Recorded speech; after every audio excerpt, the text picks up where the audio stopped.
அண்ணா ஒரு 5 நிமிஷம் நான் ஏற்கனவே சொன்ன மாதிரி வரலாற்றில் ஒரு முதல் வாய்ப்பு சில செய்திகள் நான் சொல்லி முடிச்சிடறோம். அதை எடுத்து நேரடியில் சொல்ல வேண்டிய கடமை இருக்குன்னு சொல்றேன்.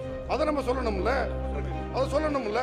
சில அறிவிப்புகள் குறித்து மக்களுக்கு தெளிவில்லை, சுருக்கமாக தான் சொல்லி போயிட்டு இருக்கேன். அதை நீங்க குறிப்பிட்டிருக்கக்கூடிய உங்கள் முன்னுரையில் ரொம்ப அருமையாக, உங்கள் முன்னுரையில் மிக அருமையாக காகிதமே தவளை பற்றி வரலாறு எல்லாம் ரொம்ப சிறப்பாக சொல்லி முடித்து விட்டு இப்போது இந்த மானிய கோரிக்கையை பற்றி உங்களுடைய விளக்கத்தை சொல்லி நீங்க முடிக்கலாம். 3 கோடி ரூபாய் சுழல் நிதி நேற்று அண்ணன் கம்யூனிஸ்ட் கட்சியினுடைய உறுப்பினர் அண்ணன் செல்வராஜன் சொல்லும் போது கூட சொன்னாங்க, மாரிமுத்தனை சொல்லும் போது சொன்னாங்க, அதான் பள்ளிவாசல்கள் தேவாலயங்கள் வருமானம் இல்லாத ஒரு சூழ்நிலைகள்லாம் இருக்குது, அதுக்கு ஏதாவது செய்ய முடியுமான்னு. இப்போ பள்ளிவாசல் இருக்கும், அங்கே சில உலமாக்கள் இருப்பாங்க, பணியாளர் இருப்பாங்க, ஊதியம் கொடுக்க கூட வழி இல்லாத இருக்கும். ஆனால் சொத்துக்கள் திடல் இருக்கும், கிரவுண்ட் இருக்கும்.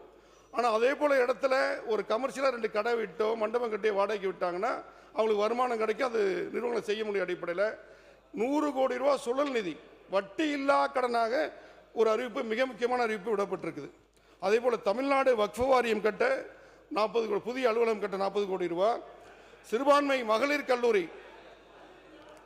அண்ணே ஒரு 5 நிமிஷம் நான் ஏற்கனவே சொன்ன மாதிரி வரலாற்றில் ஒரு முதல் வாய்ப்பு சில செய்திகள் நான் சொல்லி முடிச்சிடறோம். சில அறிவிப்புகளை எக்ஸ்பிளைன் பண்ணணும். சொல்ல கொஞ்சம் பொறுமையா இருங்க. அந்த பொறுமை கூட இல்லைன்னா என்ன அர்த்தம்? இல்ல 5 நிமிஷம் கேட்டுக்கலாம். ஒரு 5 நிமிஷம் உட்காருங்க.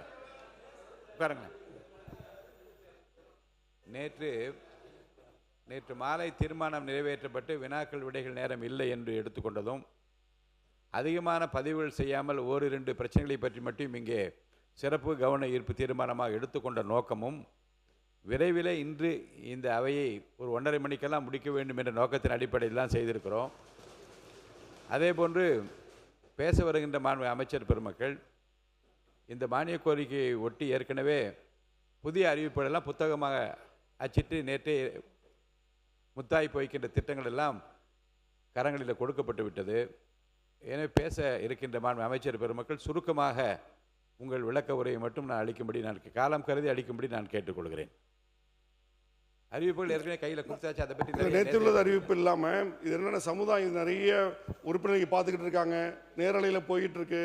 சில அறிவிப்புகள் குறித்து மக்களுக்கு தெளிவில்லை, சுருக்கமாக தான் சொல்லி போயிட்டு இருக்கு. அதை நீங்க குறிப்பிட்டிருக்கக்கூடிய உங்கள் முன்னுரையில் ரொம்ப அருமையாக, உங்கள் முன்னுரையில் மிக அருமையாக கனியமே காகிதமே தவளை பற்றி வரலாறு எல்லாம் ரொம்ப சிறப்பாக சொல்லி முடித்து விட்டு இப்போது இந்த மானிய கோரிக்கையை பற்றி உங்களுடைய விளக்கத்தை சொல்லி நீங்க முடிக்கலாம். என்ன காரணம்னா, இப்போ இந்த புதிய ஆட்சி அமைந்து வரலாற்றில் இதுவரை இல்லாத அளவுக்கு சிறுபான்மை சமுதாயத்திற்கு மிகச்சிறப்பான திட்டங்கள் முதல் முறையாக அறிவிக்கப்பட்டிருக்கு. அதை எடுத்து நேரடியில் சொல்ல வேண்டிய கடமை இருக்குன்னு சொல்றேன். இதோட மாத்திரம் இல்லாமல் இதுக்கு முன்னாடி பல்வேறு துறையின் சார்பாக சிறுபான்மை நீண்ட நாள் கோரிக்கை இதுவரைக்கும் நிறைவேற்றப்படாமல் இருந்து இப்ப நிறைவேற்றப்பட்டிருக்கு. அதை நம்ம சொல்லணும்ல. இப்போ இந்த வருஷம் முதல் முறையா கல்லறை தோட்டம் கபரஸ்தான் கட்டுறதுக்கு 34 கோடி ரூபாய் கல்லறை தோட்டத்துக்கு கிறிஸ்துவ மக்கள் அவ்வளவு கஷ்டப்பட்ட ஒதுக்கப்பட்டிருக்கு. அதை சொல்லணும்ல. அதே போல ஹஜ் மானியம் 25,000 to 35,000 உயர்த்தப்பட்டிருக்கு. புதிய மகளிர் உதவு சங்கம் 1 கோடி ரூபாய். அதை விட திருவள்ளுவர் தினத்துக்கு எங்களுடைய தலைவர் காகிதம் பேரால விருது கொடுக்கப்பட்டிருக்கு.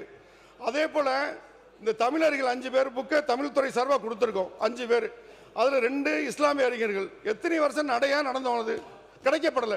இப்ப மாண்புமிகு முதலமைச்சர் கொடுத்திருக்காங்க.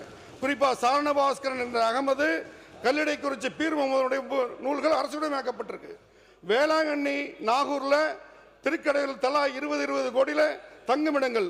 உருது மொழி வளர்ச்சிக்கு 1 கோடி. உலமாக்களுக்கு 950 பேருக்கு 4.75 கோடியில வாகனத்துக்கு மானியம். அதே போல டாம்கோட கடன் தொழில் வளர்றதுக்கு ஒரு ஆளுக்கு 30 லட்சம் வரைக்கும் கொடுக்க முடியும். அந்த அடிப்படையில் 100 கோடி இலக்கு நிர்ணயிக்கப்பட்டிருக்கு. அதே போல வக்ஃப், பள்ளிவாசல், தர்காக்கள் புனரமைப்பதற்கு மானியம். இதே போல வரலாற்றில் முதன்முறையாக நிதிநிலை அறிக்கையில சிறுபான்மை சமுதாயத்திற்கு 20க்கும் அதிகமான அறிவிப்புகளை செய்த ஒரே அரசு தமிழக வெற்றி கழக தலைமையிலான அரசு. அதற்காக மாண்புமிகு முதலமைச்சர் ஜோசப் விஜய் அவர்களுக்கு இந்த சிறுபான்மை சமுதாயம் நன்றி கடன் பட்டிருக்கிறது.